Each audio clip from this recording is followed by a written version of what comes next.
So you're telling me you want to be disciplined, but every night you sign deals your morning can't afford. It's basically like there are two of you. The picker who grabs the cookie and the payer who wears the pants that don't fit. That's not a character flaw. It's a wiring issue with a catchy name, neurological betrayal. Your brain misreads the person you'll be as not me. So empathy drops, caution fades, and short-term wins beat long-term care. Here's the funny thing.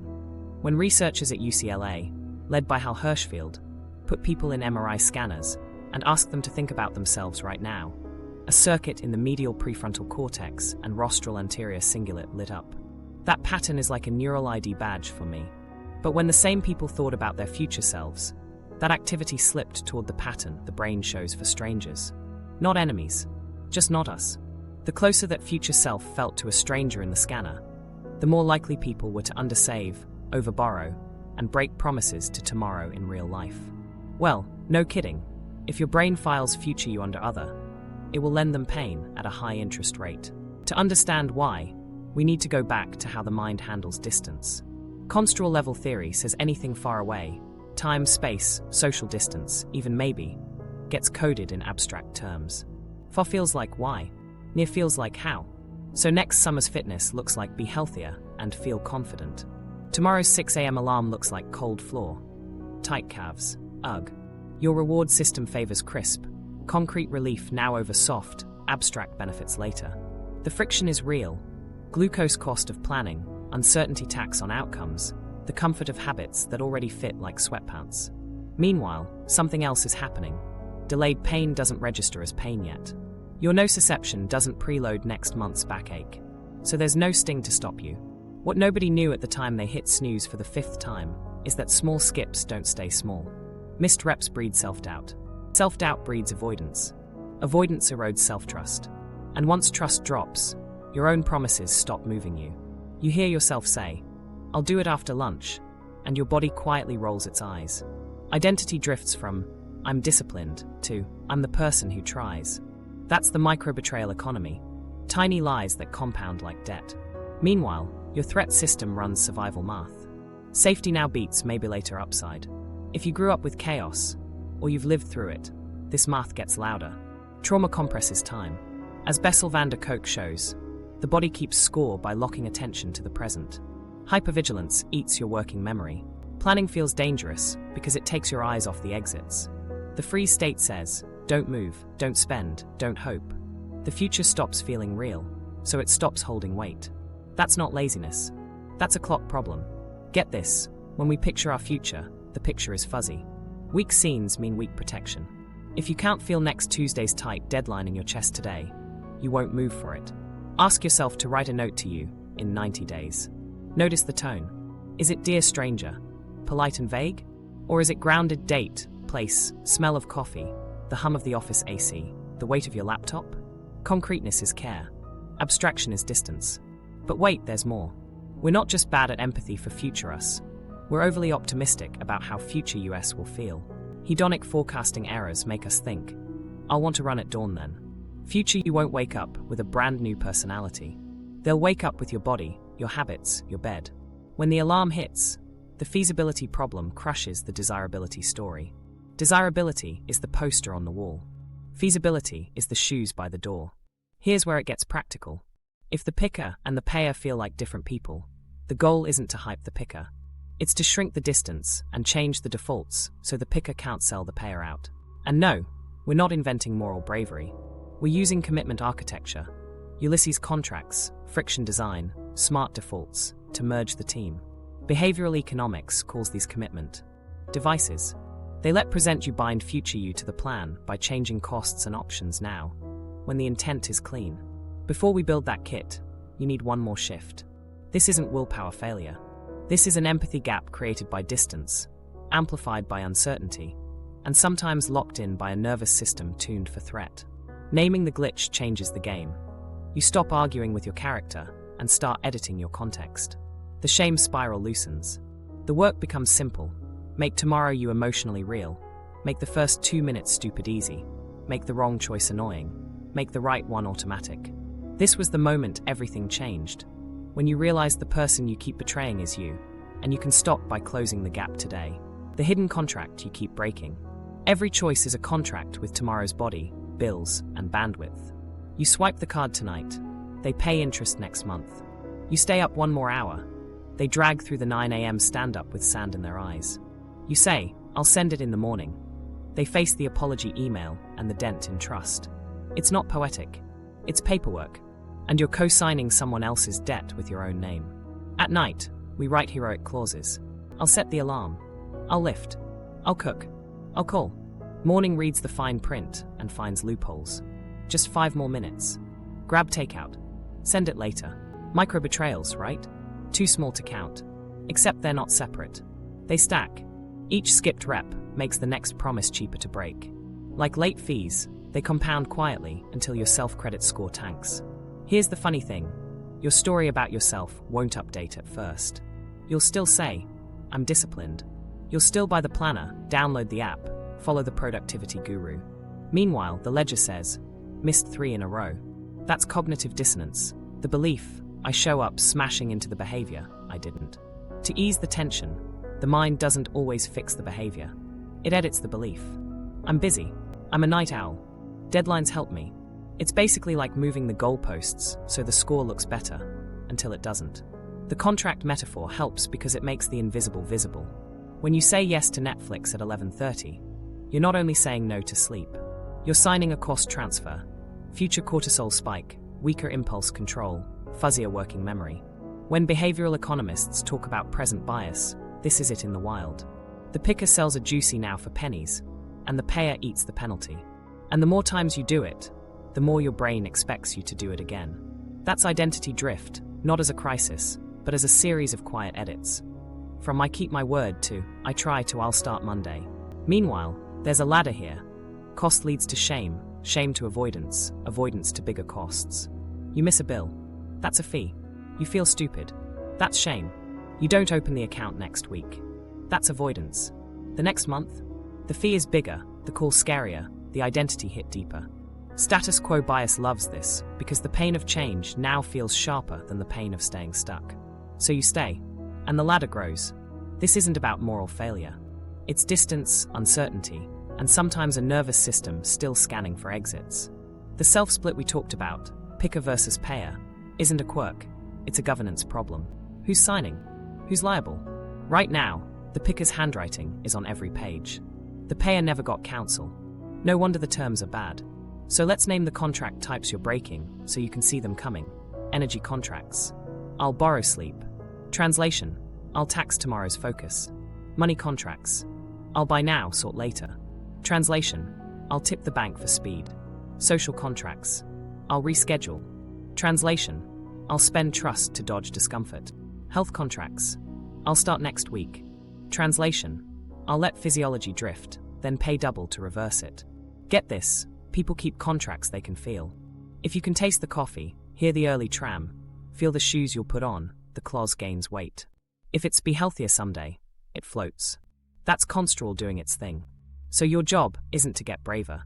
It's to make the contract concrete and give future you a seat at the table. And here's where the lever hides, pre-commitment. You can decide terms when your head is clear.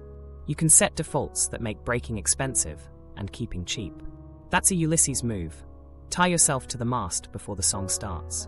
In practice, it's automatic transfers that move money right after payday. Sleep alarms that turn lights amber at 10. Grocery orders that arrive with protein first. Calendar blocks that treat deep work like rent. Commitment devices don't make you noble. They make the wrong path annoying. But wait, there's more. Micro-promises beat grand vows. 2 minutes of movement at 7:10. Not get fit. Open bill portal at 5:30 on. Thursdays, not fix finances. Kept tiny promises build the only currency that matters here. Self-credibility. Your brain learns. When we say it, we do it. Shame loses leverage. Avoidance loses oxygen. The ladder flips. Small kept deals create pride. Pride fuels approach. Approach lowers costs. You'll still miss. Everyone does. The contract isn't purity. It's repair. Miss once. A 24-hour repair clause. Acknowledge. Make a small amends. Log it. Move. The point is to keep the slope, not the streak. And when trauma echoes show up, when the body says eyes on exits, the clause is simpler. Shorten the horizon until it feels safe. One honest promise inside your window of tolerance. Keep that. Expand later. Who's steering the ship if the self is split? Right now, it's the picker with a pen. Next, we give the payer counsel, shrink the distance, and rewrite the terms so both sign, and both win. Your brain's survival math. Why now always wins.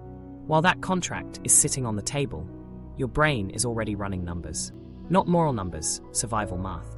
And this math has a bias. Protect now, question later. If something offers relief in the next 60 seconds, it gets a fat bonus. If it pays off next quarter, the bonus shrinks. That's present bias in street clothes. Start with reward circuitry. Dopamine spikes hard for cues tied to concrete. Immediate payoffs, sweet, salty, scroll why Bing. Abstract futures barely twitch the needle. Lower A1C next year. Doesn't compete with cookie now. Construal level theory explains part of this. Near stuff is vivid and how focused. Far stuff is fuzzy and why focused. Your striatum loves vivid how. It's the difference between tap order and optimize long-term metabolic risk. Guess which wins with your thumb at 11 p.m. Threat tilts it further.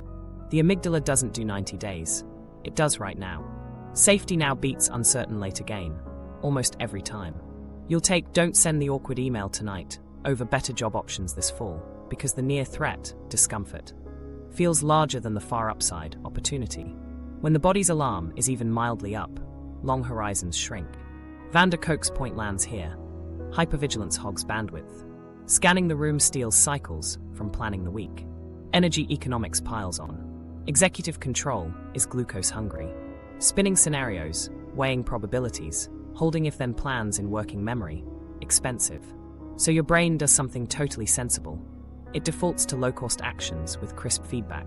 That's why you reach for rituals that require zero computation. Open phone, open app, refreshed. Each loop is a cheap hit. Building a weekly meal plan from scratch? That's a cognitive mortgage payment due now. Uncertainty adds a tax. The fuzzier an outcome, the less your system invests. It's basically like the brain saying, if I can't price the payoff, I'm not paying the cost. So, maybe the gym feels good tomorrow, loses to sofa feels good now. Because the sofa's return is guaranteed. Even when the later upside is bigger, ambiguity discounts its value. Here's where hedonic forecasting makes a mess. We're bad at predicting future feelings. We assume future US will have surplus willpower and fewer cravings. I'll want to get up early then. Nope. Tomorrow morning is stuffed by the same nervous system, the same mattress magnet. We overvalue the relief of avoiding near-term discomfort and undervalue the satisfaction of kept promises because that satisfaction is time-diluted and abstract in the moment. And the system isn't evil. It's outdated for modern trade-offs. In an uncertain, resource-scarce environment, overweighting the present kept you alive. Eat what's in front of you. Rest when you can. Avoid social pain that might get you kicked from the group. But in a world of credit cards, infinite feeds, and deadlines that punish you a month later, that same math backfires. The picker keeps signing quick comforts. The payer keeps getting invoices with fees you didn't see coming. Microstory. You're at your desk at 3:42 p.m., Slack lights up. Brain's tired, inbox is loud, and that tough doc needs 2 clean hours. The survival math whispers. Clear 5 pings, you'll feel better. You do. Dopamine says thanks. 10 minutes later, the doc's still untouched, and the window for deep work narrowed. Short relief won, long progress lost. Nothing catastrophic happened, but multiply this by 100 tiny choices a week, and watch the slope flatten. Meanwhile, something else is happening across town in your body. Interoception. If you can't feel what tomorrow's body state might be, sore, foggy, proud, your empathy for that body crashes. Neural studies show reduced self-related MPFC activity for future self, thoughts mirrors patterns for strangers. So when you price one more episode, the cost to future you lands like a fee for someone else. Cheap to approve. So what do we do with math that keeps choosing now? We respect it and we're around it. If immediate, concrete rewards beat abstractions, then attach an immediate, concrete win to the right behavior. 2-minute entry actions that deliver a quick done ping. If energy cost kills planning, move planning to when you're fresh and make the action brainless at go time. Shoes out, dock open, ingredients prepped. If uncertainty taxes motivation, shrink the bet. A single Pomodoro, a single bill login, a single healthy swap. Clear returns today. And if threat squeezes horizons, we handle safety first. Downshift the body, Longer exhales, orienting, eyes up and out, so the system can widen time. From there, we use commitment devices to change the math at the choice point. Defaults that make virtue easy and vice clumsy. Pre-scheduled transfers. Website blockers during deep work. Sleep environment that turns blue light into amber at 10. Smart frictions where regret is likely. This was the moment everything changed because you stopped arguing with biology and started designing for it. Now isn't the enemy. It just needs a better job. Pay you now for the move that pays you later. The neurology of distance. When later equals stranger. To understand why later feels like someone else's problem, we need to look at how the brain codes distance. Construal level theory says the farther something is time, space, social, even maybe, the more abstract our thinking gets. Far is why, near is how. So next winter's savings goal is be responsible, but the click in your hand is add to cart. That shift seems small. It isn't. It changes which networks fire, what feels real, and who gets protected. Here's the concrete bit. Hal Hirschfield's team ran fMRI studies where people thought about themselves today, a close friend, and their future selves. When people thought about me, right now, regions tied to self-referential processing, medial prefrontal cortex, rostral ACC, lit up like a name tag. Shift to future me. And for a lot of folks, that pattern slid toward the other people profile. Not hostile, just outgroup. The more the brain treated future you like them, the less people saved, and the more they procrastinated. It's basically like your empathy software flags tomorrow's you as a neighbor, not family. Why does that matter? Because empathy isn't just for strangers. It's also for your own timeline. If your brain maps future you as not me, they're pain discounts. Think out delayed pain. There's no nerve ending for next month's backache. Interoception reports now, not later. So your body doesn't wince at a future migraine when you crank the third espresso at 5 p.m. Pain without present sensation gets filed under ignore. And the vote goes to comfort. Construal adds another twist. High level why talk sounds noble. Invest in health, grow your career, but it's vague. Low level how talk grabs levers. Lace shoes, open dock, chop onions. Motivation without a how script fizzles at go time. When later sits at high altitude, we care in principle and bail in practice. Desire is there, feasibility is missing. The brain loves feasibility. Memory scaffolding sits under all of this. We protect what we can picture. If you can't build a vivid future scene, where you are, what it smells like, the weight of your bag, the hum of the office, motivation slides. Vague future equals weak protection. And it's not a personal failing. It's how scene construction works. Episodic simulation needs detail, and detail needs rehearsal. We don't rehearse later. We rehearse now. Quick micro test to feel this. Write a 5-sentence note to you in 90 days. Use a date. Name the place. Include one sound, one smell, and what your body feels like. If the note comes out stiff, polite, and generic, hope you're well. Your brain is telling on itself. Future you is an acquaintance. If it reads like a text to a friend, it's Tuesday, the coffee's too strong, your quads are sore from Monday's lifts, nice work. You've pulled them closer. That closeness is leverage. There's also the empathy gap for states. We're bad at imagining our future body states when we're in a different one. Cold to hot and hot to cold empathy. Gaps mess with planning. You plan workouts from a couch. You plan grocery lists after dinner. Then you meet the morning from a different body. And the plan feels written by a stranger. No wonder the contract gets contested. Now layer trauma time. When the nervous system is tuned toward threat, time collapses to right now. Van der Kolk's work shows how hypervigilance and freeze narrow attention and strip bandwidth from planning. If your body's job is to scan exits, it won't spare cycles for next quarter. In that state, long-term empathy is a luxury item. The system isn't broken, it's prioritizing survival. So later doesn't just feel distant. It feels unsafe to look at, because looking away from the present feels unsafe. Okay, so what do we do with a brain that codes later as stranger? We close distance on purpose. 3 moves: render, relate, rehearse. Render is about vividness. Swap be healthier for a scene. Thursday, 6:40 a.m., shoes by the door, air is cold, Spotify cue plays, first 400 meters easy. Name the microstakes. If you run, afternoon you focus is better. If you skip, afternoon you grabs coffee number 3. You're building a file your brain can feel. Relate is identity fusion. Give future you a name or a photo, an aged up image, a picture from last year. whatever builds continuity.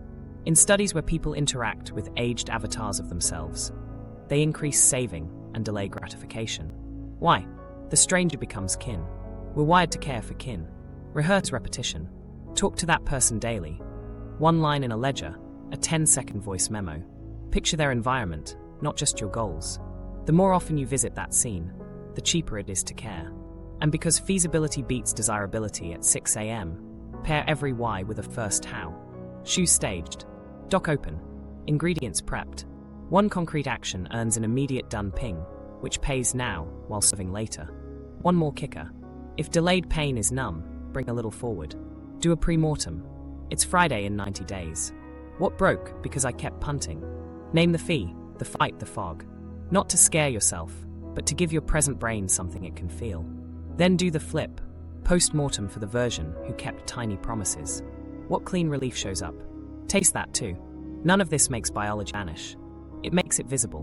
When later stops being them, the math changes. The picker sees the payer's face. The contract terms improve. Trauma time, and stranger becomes partner. The future. One scene. While that distance problem explains a lot, it doesn't touch the freight train some bodies are hauling. If your nervous system learned that safety was fragile, time itself can collapse. The body isn't asking, what's smart next quarter? It's asking, are we safe this second? And when that alarm is up, the future goes dim, like someone turned down the brightness on your horizon. Bessel van der Kolk has a line people quote because it lands. The body keeps the score. Here's what that means in real life. After threat, the survival brain, the amygdala, brainstem, the circuits that clock danger, can stay hot. Hypervigilance becomes the default. You're scanning a room without meaning to, clocking exits, faces, tones. Planning asks you to take your eyes off the door. Your body says no thanks. It isn't stubborn. It's protecting you. Freeze makes it worse. Fight and flight want action. Freeze says don't move. It collapses options and shrinks time. There's only now, and now is for not making it worse. Try to picture next month's routine from freeze and you'll feel it. Your chest tightens, breath goes shallow, thoughts fog. Of course the gym plan dies on the kitchen counter. The math changed. Energy goes to guarding, not growing. Learned helplessness also sneaks in. If effort didn't move outcomes in the past, caregiver moods, chaotic homes, unjust bosses, your brain learned a rule. Work doesn't work. That rule spreads. Why prep the night before if storms blow plans anyway? Why save if life taxes your wins? It's basically like a spam filter that blocks hope because hope used to carry malware. Shame binds the whole thing together. Shame isn't, I did a bad thing. It's, I am bad. It hits identity, not behavior. And it muddies time. Old failures bleed into future scenes. So when you try to picture next week's presentation, your mind rolls tape of the last time you choked. Your body reacts to the memory as if it's the event. Heart rate up, palms sweat. The future becomes a replay of the worst parts of the past, so you stop playing it. Attachment echoes matter here too. If care was inconsistent, trust is inconsistent. That maps onto planning. Unstable care breeds unstable plans. You don't believe your environment will support you, so you don't invest. Or you over-control with rigid plans that snap the first time life wiggles. Either way, the message is, don't lean forward, you'll fall. Okay, so you've got hypervigilance crowding working memory, freeze compressing time, helplessness dulling effort, and shame painting the future with dread. That's not a lack of grit. It's a clock problem. The system is obeying the rule. Survive now. Long-term empathy becomes a luxury you can't afford because your body thinks you're still in traffic with no brakes. Here's where it gets practical. Safety first, then strategy. You can't outsource this step to a planner or an app. You start with the body because the bottleneck is the body. Simple anchors work. Lengthen your exhale. 4 in, 6 to 8 out. Exhale turns the volume down on the alarm. Orient your head and eyes. Look slowly left, center, right. Name 3 things you see. Feel your feet. You're telling your system, we're here, not there. It costs 30 seconds and buys you inches of time. Notice your window of tolerance, the range where you can think and feel without tipping into shutdown or spin out. Only make promises inside that window, not at the edges. If your chest is tight and your scalp is buzzing, today's contract is small and kind. 2-minute walk, not 5-mile run. Keep that. Tomorrow, maybe 3 minutes. The point isn't heroism, it's credibility. Make tiny, honest promises. The adjective matters, honest. Pick actions you can keep on your worst average day. Not your best day. Best days don't need protocols. Worst averages do. Open the bill portal at 5:30. Fill the water bottle before bed. Micro moves with clear edges. You keep them, you log them, and you let that evidence talk louder than shame. Self-compassion without bargaining is the tone. Not pity, not excuses. Firm and warm. You missed the call. You'll repair in 24 hours. The repair ritual is the backbone. Name it, make one amends, and write a single ledger line. Miss once, repair once. Miss twice, still repair once. Perfection's not the goal. Protecting trust is. 2 traps to flag. First, speed. When you start feeling better, you'll want to overpromise. Don't. Let trust compound slowly. Second, secrecy. Shame loves the dark.